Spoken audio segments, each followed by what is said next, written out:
Bonjour à tous. Aujourd'hui, Béatitude reçoit Michel Mazetto, Vavasseur, qui n'est pas du tout près de moi, qui est assez loin, puisque Michel, vous habitez et vous pratiquez à la fois à Saint-Martin-de-la-Lue en Normandie, mais aussi à Blois. Vous êtes où aujourd'hui, Michel? À Blois ou en Normandie? Bonjour à tous, bonjour Céline. Aujourd'hui, je suis en Normandie. Quelle belle terre avec plein de belles énergies, on adore.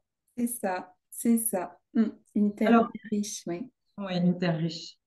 Alors Michel, auparavant, vous avez été enseignante dans les arts, mais Mm. vous avez également passé quelques années à élever vos enfants, hein. C'était une mission à part entière, on peut dire ça comme ça. Ah Et oui, puis, ce qui fait que finalement, l'accompagnement fait partie de votre vie depuis toujours, hein. Vous avez toujours été une accompagnante, puisque oui, élever ses enfants, eh bien, on les accompagne, évidemment. oui, Et depuis 2015, vous pratiquez en tant que femme médecine. Et vous dites que vous aidez les femmes, on va dire, qui se sont un peu égarées dans les méandres du quotidien, c'est euh, ça. à retrouver leur lumière. Oui. Alors, quelle est cette lumière dont vous parlez? Est-ce que c'est notre créativité? Est-ce que c'est notre confiance en nous? Est-ce que c'est notre amour-propre? Qu'est-ce que c'est cette lumière? C'est un peu les trois. Bien ce qui me semblait. C'est mon chemin. À être au service de ma famille, à m'être oubliée, en fait, parce que personne ne nous apprend à prendre soin déjà de nous. Eh bien, au fil des années, je me suis éteinte. Et au point que ma vie, pendant un temps, a été assise sur le canapé, c'est une image, mais pas que, à attendre que les journées passent. Plus tellement d'envie. Euh, les seuls flashs de lumière et de désir que j'avais ont été pour les enseignements que j'ai reçus. Donc, c'est au travers des enseignements d'un guérisseur et ensuite d'un chaman, euh, tout ça m'a réveillée. Ça a remis les choses en phase. Et puis, ça m'a permis aussi d'aller voir, mais qu'est-ce qu'être une femme? Parce qu'en fait, euh, nous sommes des femmes, mais nous sommes remplis moi j'aime dire, il y a comme un pulse intérieur en fait, et si on n'allume pas ces parties de nous qui font que nous sommes des êtres de puissance et de pouvoir, eh bien, on passe à côté de qui l'on est. Donc, tout ce chemin, en fait, ça a été vraiment douloureux par moments parce que ça ne s'est pas fait dans dans la Dans la joie tout joie. le temps, mais ça m'a permis, en tout cas, euh, de rallumer petit à petit la lumière. Et là où il y a eu vraiment le déclic, euh, vous savez, les chamans parlent peu, mais quand ils parlent, c'est percutant. Et donc, à la fin de mon enseignement, ce chaman m'a dit, active ta vie, implique-toi en elle. Et moi, je suis restée avec ce package en me disant, mais comment je fais? Et comme je suis volontaire et que je ne me suis jamais abandonnée, en fait, euh, eh bien, eh bien, comment je fais pour activer ma vie? Et c'est là que j'ai mis en place, en fait, des petits pas qui m'ont permis en fait de retourner vers ma créativité parce elle fait partie intégrante de qui je suis et de ma vie. Euh, de me relier aussi à cette femme, alors je vais y mettre le mot spirituel, mais en tout cas, cette femme reliée. à bien plus grand qu'elle, à ouvrir les portes de l'intuition, parce que chez moi, elle est présente, cette intuition, à apaiser cet émotionnel, parce que j'ai aussi découvert que cette femme émotionnelle pouvait être déstabilisante par moment, quand j'étais dans ces phases de bas ou de très haut. Et donc, petit à petit, de m'impliquer dans ma vie. Et il y avait un dossier particulier dans ma vie qui était ma vie privée, je savais que celui-ci, il fallait à un moment donné que je le sorte. Eh bien, je l'ai sorti et j'ai osé dire de quelle manière aussi je voulais vivre ma vie de femme et de couple doublois, où là je vis seule et où là ça a ouvert un espace que je n'imaginais pas. Voilà, donc petit à petit, je me suis impliquée dans ma vie, retrouver cette autonomie de faire toute seule par moi-même, parce que sans m'en rendre compte, en fait, quand on s'éteint, on délègue aux autres et en tout cas pour ma part, ça a été mon chemin de penser que l'autre pouvait faire à ma place. Donc, c'est tout un chemin aussi, donc la confiance, parce qu'à un moment donné, on vient la titiller, cette confiance, dans ses capacités à faire les choses toute seule. Oh, ça, c'est tellement facile pour moi de faire les choses pour les autres que j'avais oublié comment je faisais pour moi. Et je crois que ça a été une grande découverte et c'est très récent dans ma vie. C'est toujours très intéressant aussi de voir euh, toute la manière dont on vit sa vie, qui est souvent par rapport aux attentes que les autres ont de nous, entre autres notre éducation et la société. Et, et c'est là où retrouver sa puissance et son pouvoir, c'est d'abord ça passe par moi, ensuite ça s'ouvre à l'autre. Et donc, c'est ça que vous proposez aujourd'hui en accompagnement aux femmes. Ce sont ces petits pas que vous appelez les petits pas de couleur qui vous ont aidé à révéler la femme plurielle et la femme puissante qui sommeillait en vous. Et en fait, aujourd'hui, vous proposez ça aux femmes qui se sont elles-mêmes endormies, un petit peu oubliées euh, Oui. à cause voilà, des injonctions de la société, du quotidien, de la famille, etc. C'est ça. Oui, oui, tout à fait. Alors, vous utilisez quels outils pour accompagner ces femmes, justement? Je crois qu'il y a pas mal de choses que vous utilisez.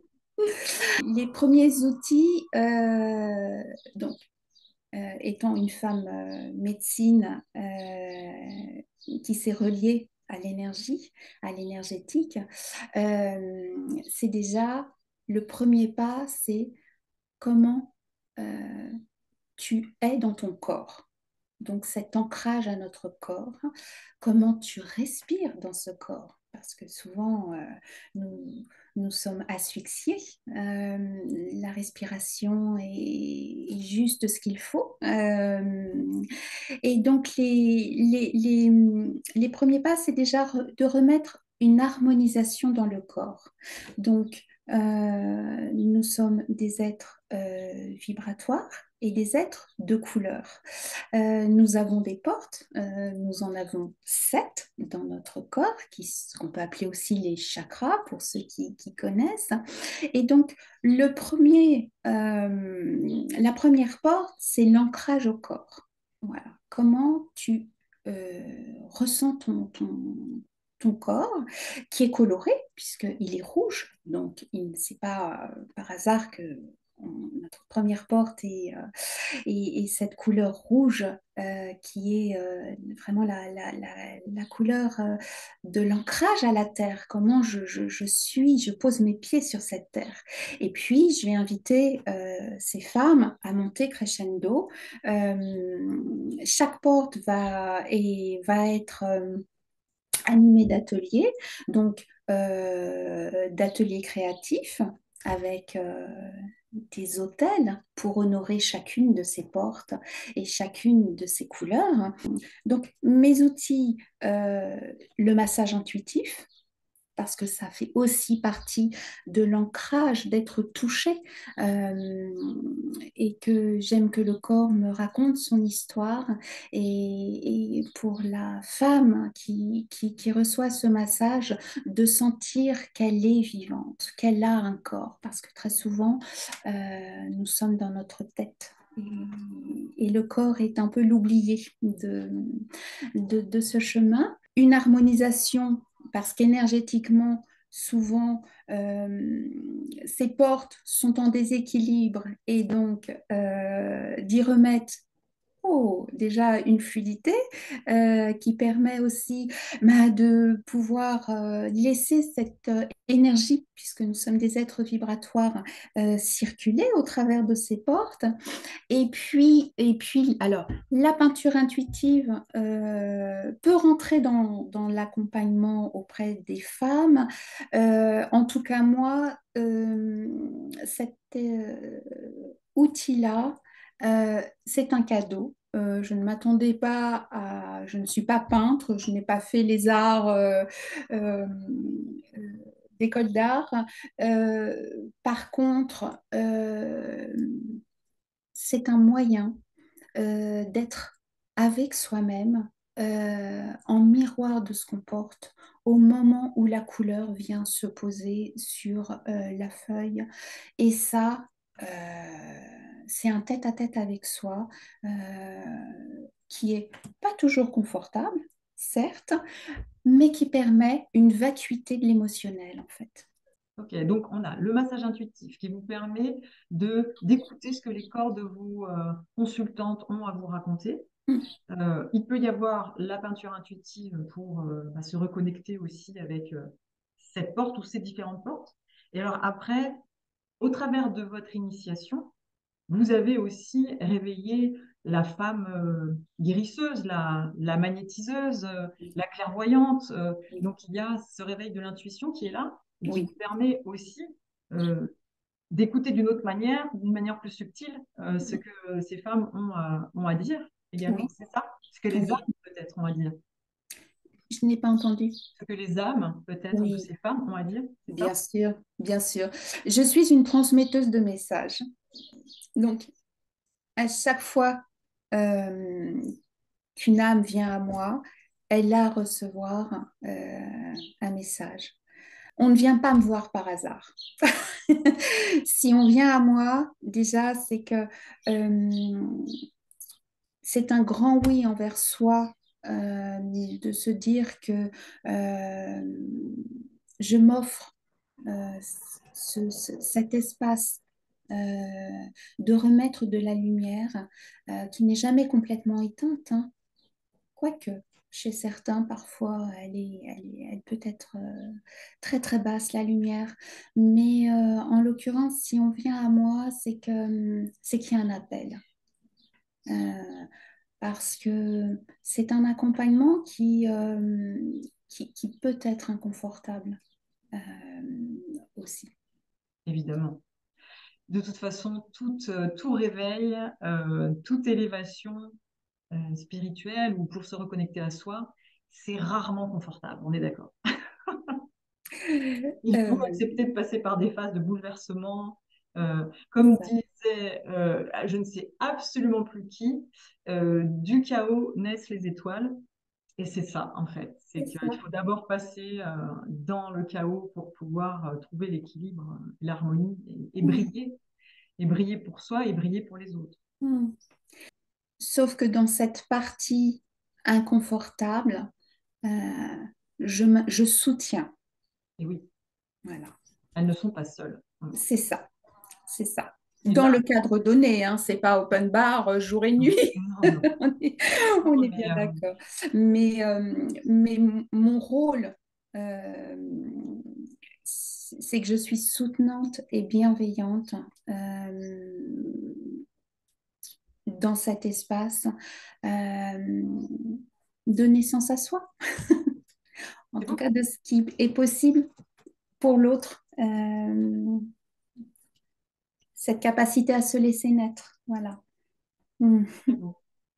Michel, merci infiniment pour votre intervention, de permettre aux femmes de naître ou de renaître, pour certaines, de rallumer la lumière. Voilà, c'est très beau. Et bah, écoutez, toutes ces femmes qui entendront ce message, qui sont près de vous, en Normandie ou à côté de Blois ou à Blois, mais écoutez, j'espère que justement, elles entendront l'appel et qu'elles iront vivre leur propre renaissance. Voilà. Mm. Merci. Je Mm. vous remercie beaucoup, Michel. Et bah, j'espère vous rencontrer très bientôt, euh, en chair et en os. Voilà. Avec plaisir, oui, j'espère Et qu'on... en énergie, évidemment. Ça, c'est sûr. Merci beaucoup. Merci à vous, très belle journée. Au revoir à tous et à bientôt.